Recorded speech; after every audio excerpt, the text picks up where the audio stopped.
Hello, Tennessee Voices viewers and listeners. This is David Plazas, the Opinion and Engagement Director for the USA Today Network Tennessee and the Tennessean. I have the delightful pleasure of having Dwight Lewis as my guest today. Dwight is a renowned journalist, award-winning journalist, and also someone who worked for the Tennessean for 40 years in the capacity of reporter, columnist, editorial page editor. And it's such a delight to have you here today. Dwight, how are you doing today? I'm doing fine, David. Thank you for having me. Thank you for inviting me. Yeah, no, it's my pleasure. I wanted to invite you to talk a little bit about what you've been writing about. And you've had quite a few articles, op-eds. You've been so generous with your time when you've submitted these op-eds, whether it's about C.T. Vivian and John Lewis's passing, or whether it's about the legacy of Ida B. Wells and their Kerner Commission report. And I'd love to get your sense in terms of what's keeping you thinking tonight, what's keeping you up at night, and what are the things that you are really concerned about these days? Well, with the passing of Congressman John Lewis and the Reverend C.T. Vivian, having known both of them for a while, that was of some interest, and and they're having spent time in Nashville and contributed to making this a better city. So that kept me going, and it still keeps me going. I just I found a May 1974 article that I had interviewed, that I wrote about Congressman Lewis. He wasn't a congressman, but we talked. He was heading the executive director of the Voter Education Project, trying to get people registered to vote, and especially in the South. And so I just ran across that and want to do something with it at some point. But one of the things, David, I will never forget the day. It was a Friday. I interviewed him. And I went to Atlanta to cover a conference on prisons. It's a one-day conference on prisons on a Friday. And Congressman Lewis, who was not a congressman at the time, we got together and went to eat lunch. And we were going into this restaurant that he selected. And out was coming Governor Jimmy Carter. This is 1974. And so John said, "Governor, I want to introduce you to Dwight Lewis, a reporter for the Tennessean." And Jimmy Carter says, "Kinfolk?" And John Lewis says, "No, he's a good friend, but he's a reporter for the Nashville Tennessean." And Governor Carter goes on, walks out, and John and I sat down, and John says, this is 1974. John says, he wants to run for governor, but I don't think he has a chance. And 2 years later, Jimmy Carter was elected president of the United States. And I forget the reason. I don't know whether I didn't ask them or he didn't, but I said, I wonder what John said to feel that Jimmy Carter didn't have a chance to become president. That's really interesting. I remember in studying that history that he wasn't considered a long shot at the time, and and here he is eking out a victory against Gerald Ford there in the 1976 elections. That's fantastic to see that level of affection that you all had, and at the same time the opportunity to be able to write from a place of authority, which is one of the reasons I really enjoyed that column that you did recently. Okay. You've also written about issues related to Confederate monuments. Most recently the Nathan Bedford Forrest bust, and the potential. The process has started to move it. Tell me a little bit about your thoughts, because you were a reporter at the Tennessean when that bust was installed in 1978. As a journalist and as a human being, as an African American man, how did you feel about that bust? And sometimes you have to blame yourself for not doing enough. I was a reporter then, not writing columns, and I don't remember 1978. It's not clear. I read the story when the late Reverend Kelly Miller Smith and some others voiced opposition to it. So, and I wasn't one of those. I don't know what I was doing at that time. But I do recall during the 1981-82 school year, I spent a fellowship at the University of Michigan, a National Endowment for the Humanities Fellowship for Journalists. And toward the end of the fellowship, we could do a project. And my project just happened to be, I decided to write about the Confederate flag. And I grew up in the South. I grew up in Knoxville and in Strawberry Plains, and spent most of my came to Nashville to go to college. So I had gone to a one-room schoolhouse when I was growing up, first, second, and third grade, up in Strawberry Plains, which is up above Knoxville. But anyway, I wrote this piece about the Confederate flag, and I called the producer of the Dukes of Hazzard.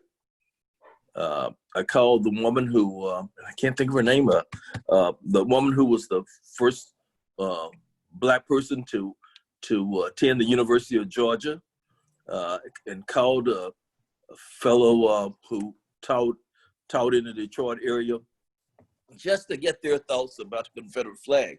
And I remember the producer of the Dukes of Hazzard said, "No, it doesn't make me a racist to wave the Confederate flag or to have it on my car. But others, people who may be Black, so I wouldn't give the toy wouldn't let a toy with the Confederate flag be in the hands of my son or daughter."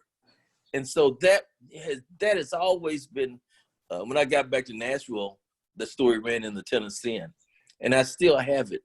And I just said, that when I see somebody with the Confederate flag on his or her car, I think, it's more than just about heritage. And most for me is somebody saying, I don't like people who don't look like me. And so that's how I felt. And with the Nathan Bedford Forrest, the bust, you say, well, it needs to come down.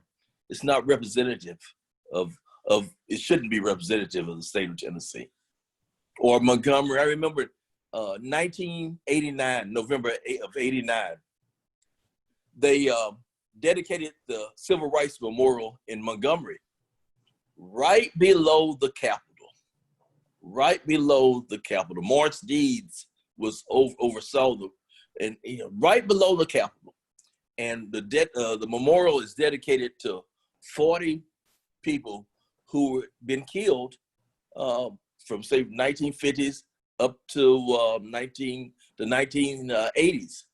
And one of those was Jimmy Lee Jackson, shot in Marion, Alabama, died 8 days later in Selma.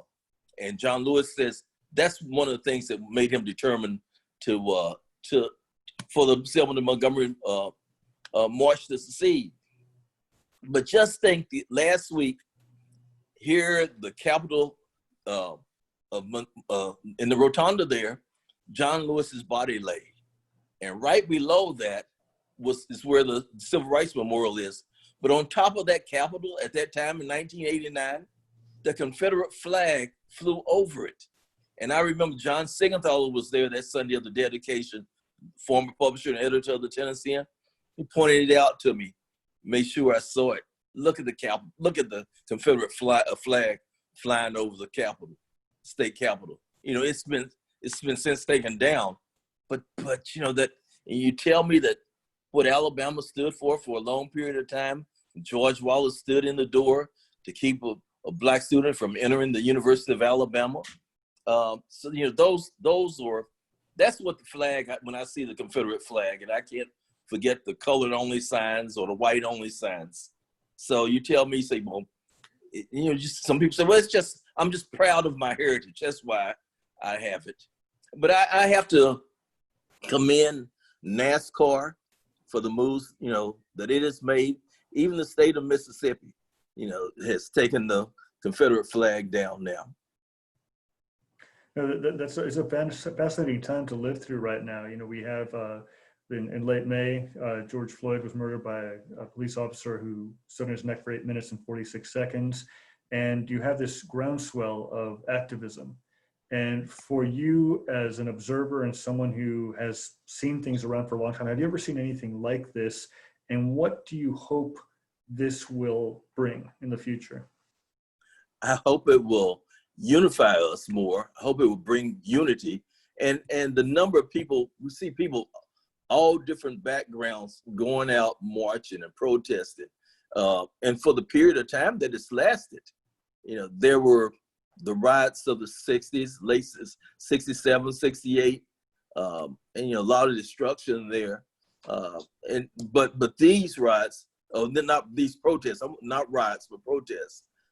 One of the things though that has concerned me some, I look at Nashville, the people who are protesting up around the state capitol, and I think they have some good issues. They like to see Ida B. Wells' a statue put in at the Capitol. They like to see the Nathan Bedford Forrest statue come out. But one of the things that I worry about, and you listen to John Lewis, and also to Attorney Fred Gray. Attorney Fred Gray represented Rosa Parks during the bus boycott in Montgomery. He was also Dr. King's first attorney. But one of the things that both John and Attorney Gray said that you got to have a strategy. You got to have a plan.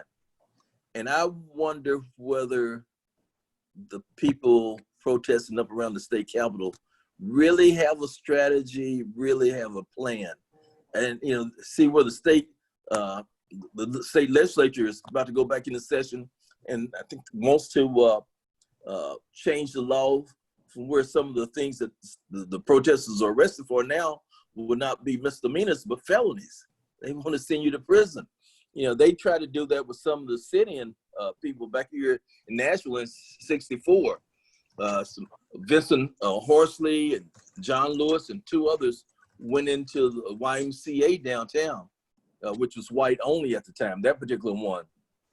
They were arrested, and someone talked about charging them with a felony, but even the YMCA said, no, let's have misdemeanor charges.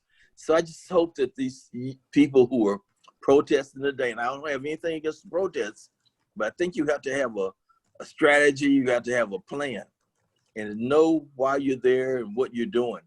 And that's one of the concerns I have with what's going on in Nashville. So let's take a quick break to talk about you and what you're doing to stay sane during this era of COVID. And what are you doing? What are you watching? What are you reading to help you cope during this time? Well, I have a significant other, and she and I walk sometimes, and we get together with her mother is the widow of the Reverend Kelly Miller Smith Sr.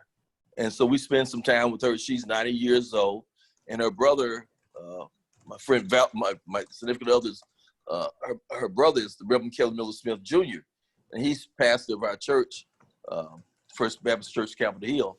So we spend a lot of time doing virtual church activities, whether it's Bible study, a prayer meeting, or just other things. So we do that. But then, reading the newspaper. So we do some of that. No, that's great. No, thanks for sharing that. I appreciate that greatly. I know there were some photos of First Baptist Church in the Tennessean a few days ago, some historic photos, and that showed some of the marchers going through.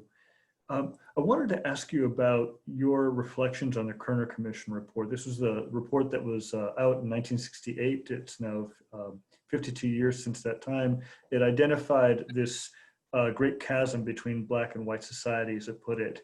And 52 years later, here we are. And you recently wrote about that. You included some words from John Sigenthaler that had never been published before that time. Tell our audience a little bit about that and where we are and where we need to be.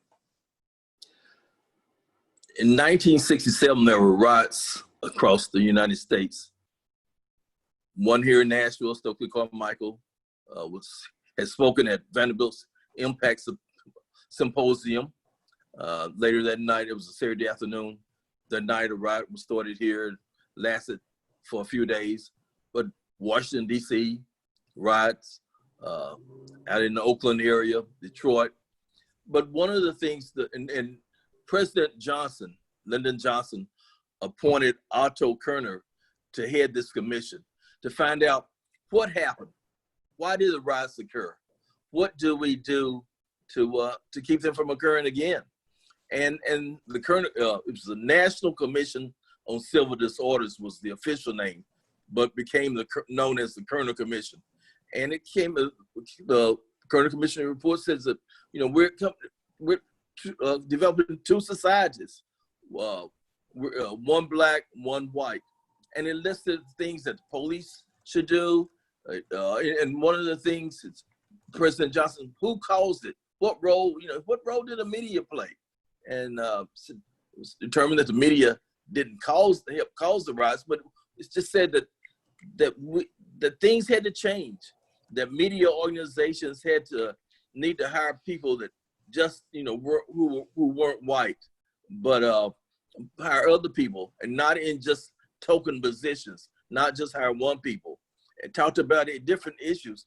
And I think that if we had been really, really sincere, done more things that the Kerner Commission suggested, that we'd be further along as a country today. Mm-hmm. I know when you wrote about that and shared Mr. Siegenthaler's words in that op-ed, you talked specifically about that and seeing even more fractures, because now it's not just black and white anymore. Brown and others. Mm-hmm. And it certainly is reflected in Nashville and across Tennessee, where you've seen a growing Latino population. In Nashville, largest Kurdish population outside of Kurdistan. And yet we have a lot of this tension right now nationally. We're in a presidential election year, we're in a pandemic, and there's a lot of fear mongering.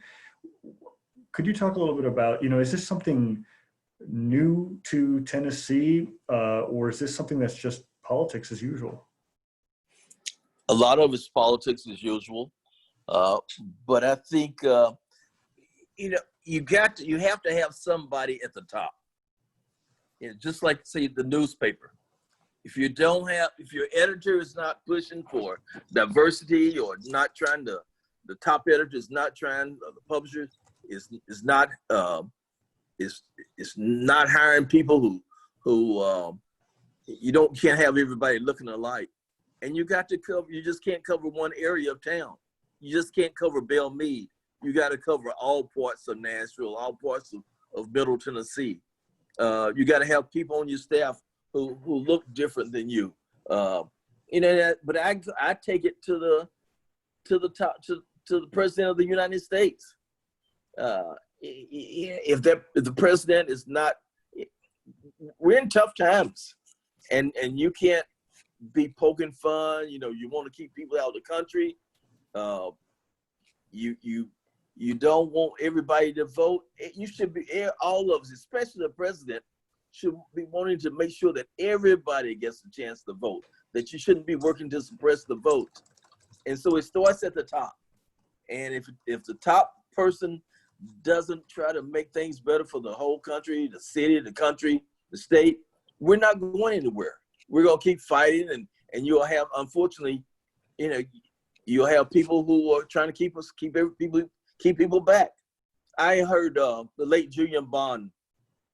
We were was in a program at the University of Missouri, and it was a multicultural management program. And Julian Bond came to speak, and someone asked him, said, "Julian, what is it going to take to get some of these racist editors away?" And he said, "Unfortunately, I say it's going to take death. And we can't wait for everybody to die out." And that was 1986. Here we are today. We're in some ways we're worse off than we were 10, 20 years ago. Let me just read you something from this article, a story I wrote about John Lewis, interview with John Lewis. This is one of the things he just said May 1974. Lewis said he has traveled all across the country, and it is frightening to me that we live in a country with so much wealth, but a large segment of the people are still at the bottom. It is criminal for this to happen. There needs to be a greater input on the part of the federal government and local business to make society livable for the average man and woman. We cannot continue to leave people at the bottom because that will lead toward unrest and an unstable government. What do you see today, David? What do you see today? Mm-hmm. This was 1974 when he said that. Where are we today? Where are we today? I read Congressman Lewis's last column in the New York Times. It was published the day of his funeral last week, and it was powerful because he talked about these various issues of unrest, but also talked about his hope. He had gone out to Black Lives Matter Square in Washington, D.C., and essentially was in the hospital shortly after that.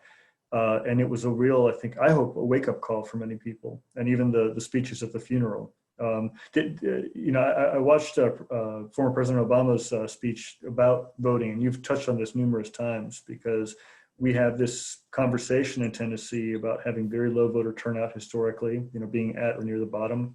And it is something that that oftentimes the question is, how do you ensure that everybody has the chance to vote? And especially if they don't have an ID, if they don't have transportation, if they're sick and they can't go to the polls. So these are things certainly that have kept me up at night over the last several weeks. Yeah. I think it's, you're doing a great job. There are issues. Some people probably prefer that you don't talk about certain issues or don't bring when I was at the paper writing columns, I remember some people would say, you talk about race too much. You talk about race too much. This was in the 1990s and early 2000s, and people say you talk too much about the issue of race. Look at what is one of the main issues today that we're discussing, that we're talking about. Mm-hmm. This is what, 2020, and or people saying, well, don't talk about the issue of race. But I think one of the things we need to do is more people who don't look alike need to get together and talk to one another. More staffers at newspapers, other businesses, and different type of industries. We need to get together and not just have lunch all the time with somebody who looks exactly like you, or maybe he's from your high school or the same college you went to. Get with somebody else, somebody who is different, and let's talk. Let's talk about what you like, and maybe we have differences of opinion, but let's listen to one another. We need to do a better job of listening to one another and talking to one another, and just I think when we do that, we can make this a better society. But you got to have good leadership at the top. If you don't have that leadership at the top, if you have someone at the top trying to divide us, keep us divided, we'll never get anywhere. But so we got to come together, and you got to have good leadership. So I said, the top of your newspaper, or the top of the company that owns your newspaper, the president of the United States has to say, let's come together, let's talk. It reminded me of a conversation I had recently with one of our columnists, LeBron Hill, who has told me and has told colleagues that a lot of people say to him when he writes about racism, you talk too much about race. It's the same thing decades later after people were telling that to you. And I have written throughout the years about racism and race, but I don't get that same kind of pushback. So it tells me, that this is something more deep-seated than just talking about it. It's who you are. It's your empowered voice. I mean, am I headed in the right direction with that, do you think? Oh, sure. I think so. Yeah, right now I'm answering a lot of correspondence. We're recording this for our audience on August 4th, but I'm getting a lot of correspondence for the Confederate Reckoning project that just was published last Sunday, August 2nd, and some is very positive, and some alludes to some of the things that you talked about at the beginning of the conversation concerning heritage and concerning, feeling that that the Southern white person is the bad guy, which is not what we said. No. Yeah, and so finding a way to, modernize the conversation, I think, is one of the challenges that we have. And I think the other thing that's on my mind, and I don't know if it was this bad when you were in the newsroom, but the misinformation crisis we have right now, where and the trust crisis, where some of it of our own doing and some of it because of the saturation of media, social media, which has been very worrisome. Mm-hmm.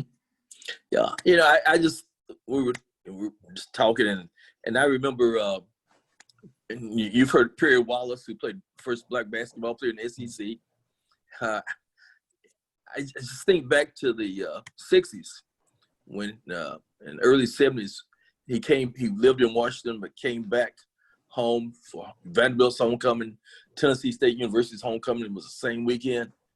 And Perry spent time over at TSU rather than at Vanderbilt. But things got better, and Vanderbilt changed and made him feel more welcome. And I think that's what we have to do with, the people who work for us or people that we see from time to time. It may be just you and going to lunch with the custodian engineer. I remember there was a fellow named Charlie. He's sick now, but he was a custodian at the Tennessean. And he told me once, he said, he got ready to leave, he was retiring. And he said, Dwight, I just want to thank you for speaking to me. And I think we all have to speak to one another, regardless of who we are. Whether it's me as a columnist, you, the role that you play at the Tennessean and throughout the state, we have to speak to one another. And we have to speak to people who, some of us feel that, well, because he's a custodian and she's a custodian or hairdresser, what have you, he or she is less than I am. We're all in this battle together. And if I don't make it, bro, help try to bring you along, we're not going to make it as a nation. We're not going to make it together. And we'll keep fighting and we'll keep being divided. And that's not good for this nation. Absolutely. Well, not good for the world. Well, this has been an enjoyable conversation. To our viewers and listeners, again, this is Tennessee Voices. Dwight Lewis, a retired journalist, but who continues to write for the Tennessean, has been my guest today. And we're getting to the close of our conversation. But Dwight, would you please share some words of wisdom for our audience as we try to get through this challenging time? Well, I just think we have to work together. We have to help bring one another along. And for young people, don't let anybody tell you that you can't be what you want to be. You can be the best that you want to, and just keep fighting, keep pushing, and don't let anybody tell you that you don't belong in a certain place. Dwight Lewis, thank you so much. May you stay well and healthy, and best of success to you. Thank you, David. Thank you for having me.